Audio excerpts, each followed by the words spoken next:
Hello guys, তো welcome to back to my YouTube channel. আজকে চলে এসেছি অনেক দিন পরে আমরা গ্রামে। আমিও গ্রামে এলাম বাইরে থেকে। আর এই যে আমার ভাইপো এসছে গ্রাম অনেক দিন পরে। তো দুজনায় এসছি মাঠ ঘুরতে।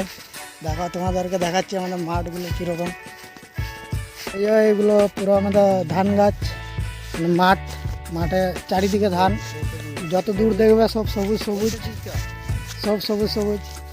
আমরা চলে যাচ্ছি এখন চান করতে। আসছে আমাদের ডগি ভাই আমাদের সাথে যাবে চান করতে। এদিকে চলে এসেছি ফাঁকা ময়দানে চান করতে। পুরো মাঠের মধ্যে চান করাটা একটা অনুভূতিটাই আলাদা। বেটা কীরকম মনে হচ্ছে বল, এতদিন পরে ফাঁকা মাঠে সেই সেই সেই পুরনো দিনের কথা কীরকম মনে হচ্ছে বল?